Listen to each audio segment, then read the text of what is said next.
నాన్న, మీకిప్పుడు నిజం తెలిసింది కదా. ఇక అమ్మని శాంతింపజేయాల్సిన పని మీదే. తల్లి మమకారం ముందు నేను కూడా వింసుడిని. ఈసారి మీరే నాకు సహాయం చేయాల్సింది. మీరు చెప్పింది నిజమే నాన్న, కానీ నేనేం చెయ్యను.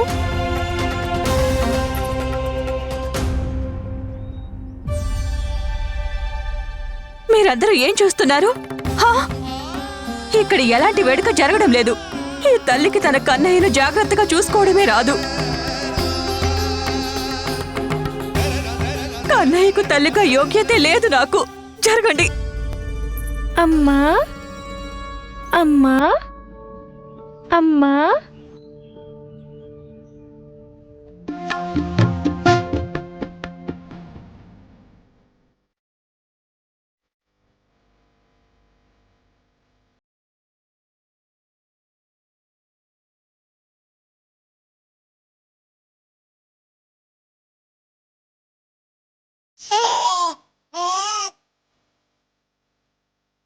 ఏమన్నావు నువ్వు?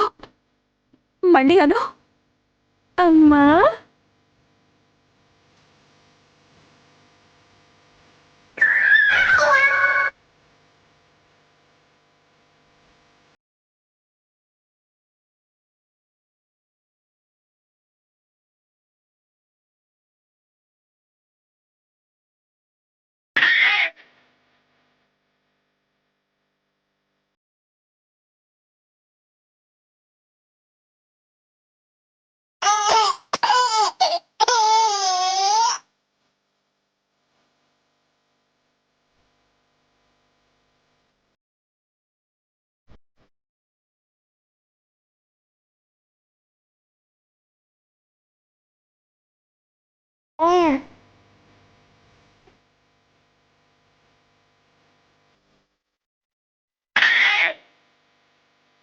ఏమన్నావు నన్ను?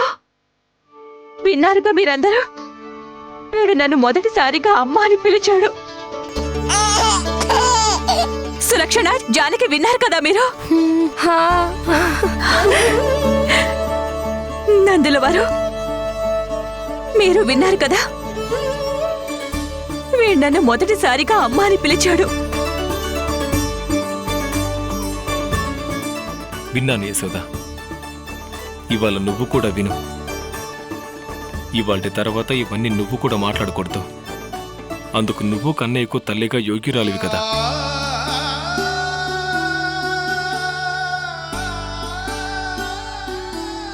ఇది వినడానికే కదా ఇంత తపస్సు, ఎన్ని పూజలు వ్రతాలు ఇవన్నీ చేసేదాన్ని. ఇది విన్నాక నా హృదయం ఆనందంతో పులకిస్తోంది. నాకైతే ఇప్పుడు అనిపిస్తోంది ఉత్సవం జరగాలి. లేదు, ఉత్సవం జరగదు.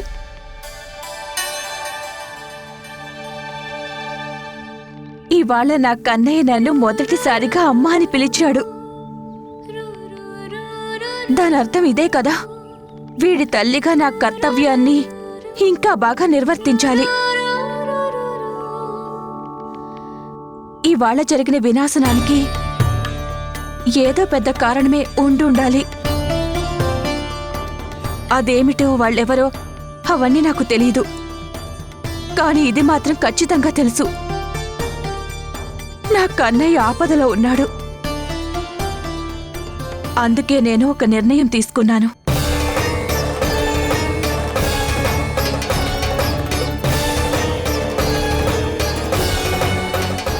ఎలాంటి నిర్ణయం యశోదా? అదే, ఇక నుంచి కన్నయ్యని ఇంటి లోపలే ఉంచాలని. ఏంటి?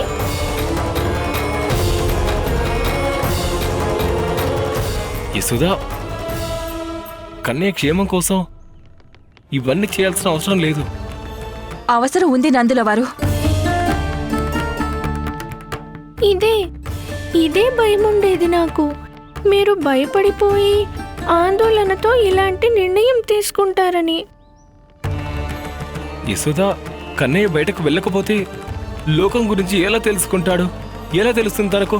మీరు చెప్పండి. కానీ ఇవాల్టి నుంచి నా కన్నయ్య నందభవనం నుంచి బయటికి అడుగు పెట్టడు అంతే.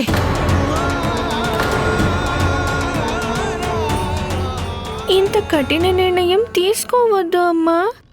ఇవాల్టి నుంచి ప్రతి క్షణం కన్నయ్య నా కళ్ళ ముందే ఉంటాడు. పడుకున్నా లేచున్నా వీడిపైన నా దృష్టి ఉంటుంది. ఏదైనా అవసరమైతే నేను నేర్పిస్తాను వీడికి.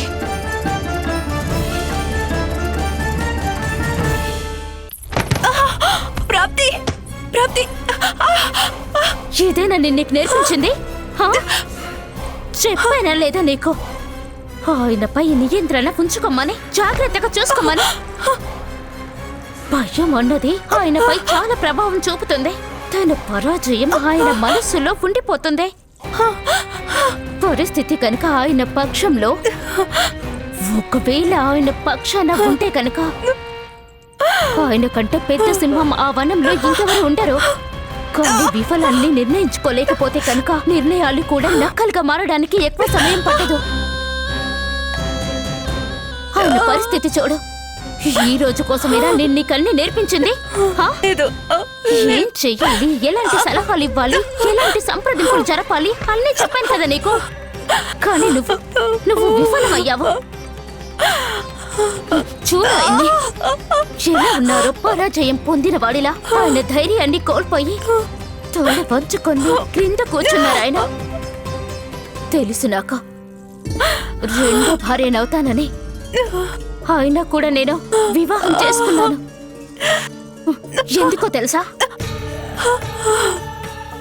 ఎందుకంటే మహారాణిని కావాలనుకున్నాను. జీవితాంతం నాకు సుఖాలు కావాలి, అధికారపు శక్తి కావాలి నాకు. కానీ ఇప్పుడది క్షీణిస్తూ కనిపిస్తోంది. త్వరలోనే మనిద్దరం విధవరం అయిపోతామని. చూడండి, నాతో విన్నపం మీకు కాదని మాత్రం అనకండి. నేను చేస్తున్నది నన్ను చేయనివ్వండి. మీరు అనుమతి ఇవ్వండి. అమ్మ నిర్ణయం తీసుకుంది. నీకు ఏది సరైందనిపిస్తే అదే చెయ్యి సోదా.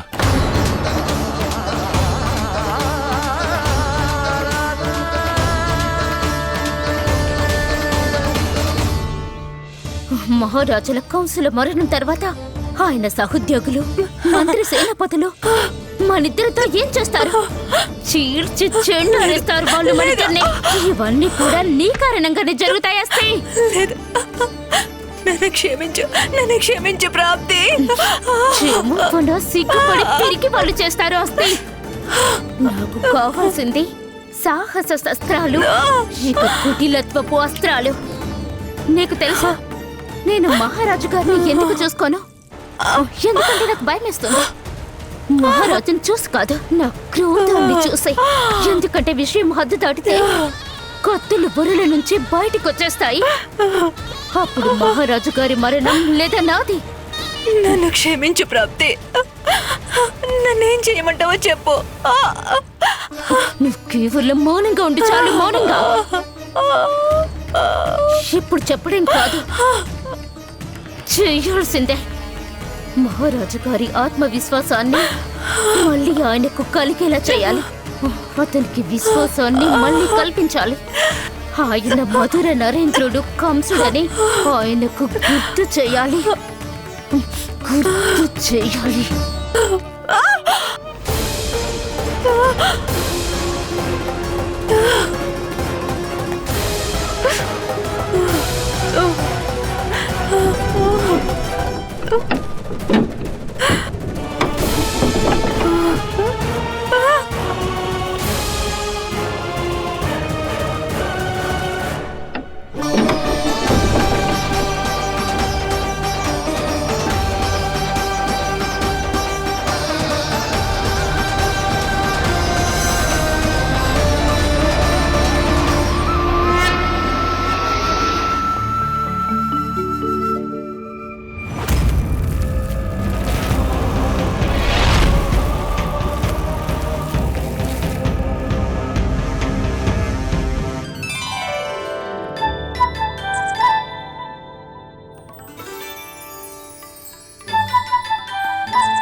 తనే కృష్ణుడు.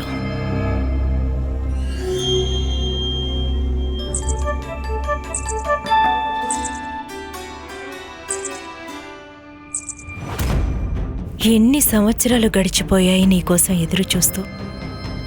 ప్రతి ఉదయం అనిపించేది నువ్వు ఇవాళ కలుస్తావని. ఇవాళ మళ్ళీ ఆశ చిగురించింది. దాన్ని నిరాశ చేయొద్దు కృష్ణ.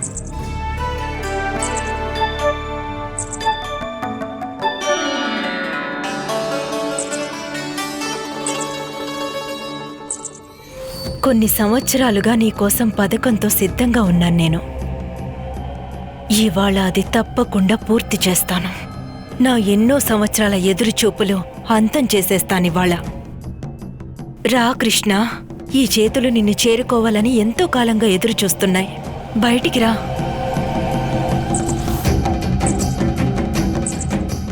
రా కృష్ణ, రా.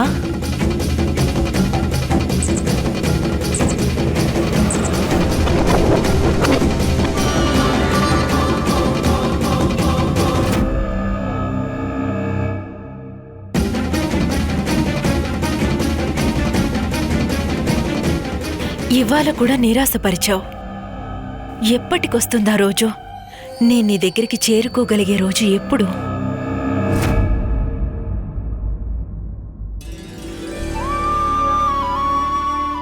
లోకమంతా నీ దర్శనం చేసుకుని తమ రోజుని ఆరంభిస్తారు. కాని క్షమించండి సూర్యదేవా, ఈ తల్లి మనసుకి శాంతి మాత్రం కేవలం తన కన్నయ్య ముఖం దర్శనంతోనే లభిస్తుంది.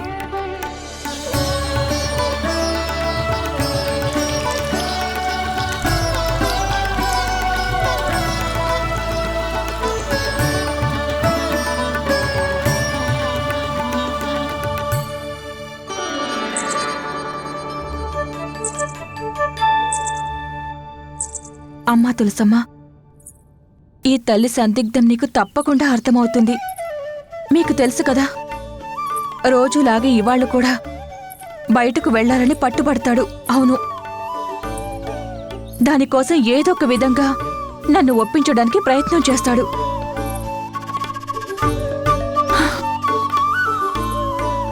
అందుకే నాకు ఆ శక్తినివ్వండి.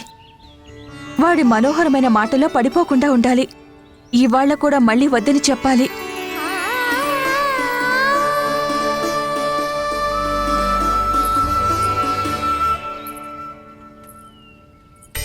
ఇప్పుడు యశోద తన కన్నయ్య ముఖ దర్శనం చేసుకున్నాక అప్పుడు కళ్ళు తెరుస్తుంది.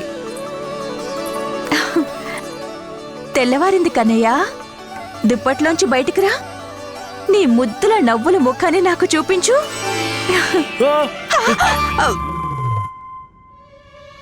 నా ముఖం చూసి ఎందుకు అరిచారు? ఏం లేదు. అది అది నువ్వు. అంత భయంకరంగా ఉన్నానా నేను? లేదు, ఇవాళ ప్రతిరోజు కంటే కూడా ఎక్కువ అందంగా ఉన్నావు. నమ్మినా నమ్మకపోయినా ఉదయపు వెలుగు ఆ సూర్యుడి నుంచి కాదు, నీ నుంచే వస్తున్నట్టుంది. అబద్ధాలు అస్సలు చెప్పకండి నాకు. అది సరే, నా కన్నయ్య మంచం మీద మీరేం చేస్తున్నారు? అరే, నీ కన్నయ్య నన్ను ఇక్కడ పడుకోమని చెప్పాడు యశోదా. తను నీ దగ్గర పడుకోవాలని. ఇప్పుడు వాడి అల్లరి మొత్తం నాకు అర్థమయ్యింది. కానీ అల్లరి నాకు నచ్చింది యశోదా. ఇవాళ ప్రథమంగా నేను నీ ముఖాన్ని, నువ్వు నా ముఖాన్ని చూశావు. ఇవాళ రోజంతా ప్రేమలో మునిగిపోయి తడిచిపోవాలనిపిస్తుంది. రోజు ఆరంభం అప్పుడు కదా పతిదేవా. మీరు నా కన్నయ్య మంచం వదిలేస్తే కదా. అయినా కన్నయ్య ఎక్కడున్నాడో చెప్పండి. అదిగో అక్కడే ఉన్నాడుగా.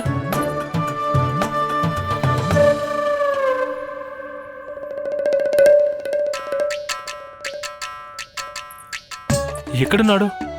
ఆ అల్లరి గురించి నాకు బాగా తెలుసు. ముందు విసిగిస్తాడు, తర్వాత దాగుడు మూతలాడతాడు అమ్మతో వాడు. అయినా మీరేంటి కూర్చున్నారు? లేవండి, వెళ్ళి వాడిని వెతికి తీసుకురండి. పదండి.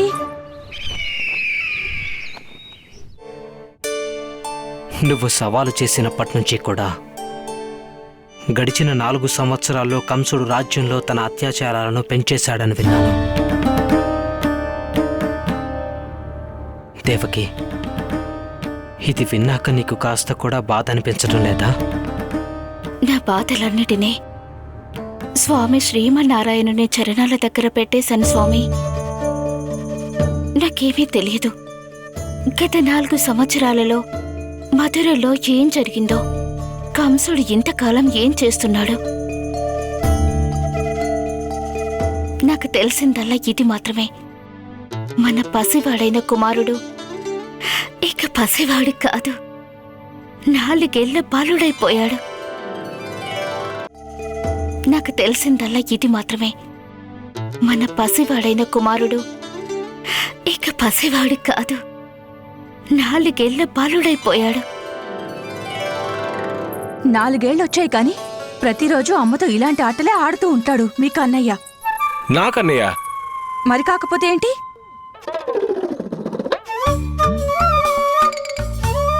ఏంటి నన్ను అలాగే చూస్తూ ఉంటారా? వాణ్ణి వెతుకుతారా? కాని వాడు నాకే దొరుకుతాడు. ఎన్ని సంవత్సరాల్లో వీడు దాక్కునే చోట్లని నాకు తెలుసు. కన్నయ్య, ఎక్కడ దాక్కున్నాడు వీడు? కనిపించడం లేదు. కన్నా,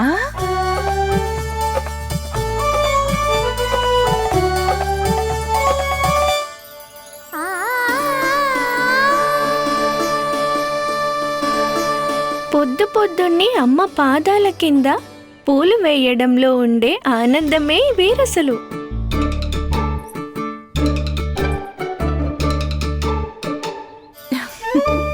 వీడికి తెలుసు అమ్మ ఇక్కడికి వెతకడానికి వస్తుందని. చూడండి ఇటు. ఎంత బంగారు తండ్రో నా కన్నయ్య. నీ కన్నయ్య కాకపోతే ఏంటి? అవునా? అల్లరి చేస్తేనేమో నా కన్నయ్య, ప్రేమ పంకపోతేనేమో నీ కన్నయ్య. వా, మీతో మాటలంతే. వాణ్ణి వెతికే బాధ్యత అయితే నాదే. ఇంతకంటే మీరెళ్ళి హాయిగా కూర్చోండి. అలాగే, నేను వెళ్ళి కూర్చుంటాను.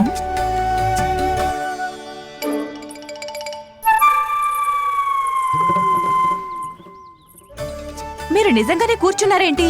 ఆ, సరే అయితే నేనే కన్నయ్యని వెతుక్కుంటాను. కన్నయ్యా, ఇదే మా నాన్న చేసిన మంచి పని. ఇప్పుడు నా ఆలోచన పూర్తిగా సఫలం.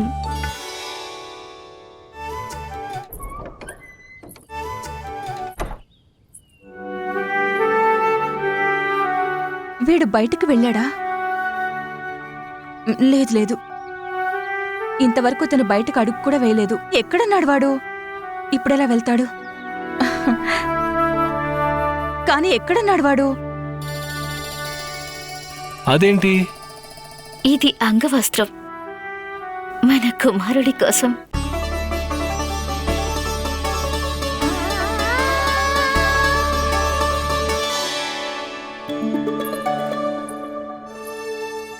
మీ కన్నయ్య అంగవస్త్రం.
ఇది నేను తయారు చేశాను మన అల్లరి కృష్ణుడి కోసం.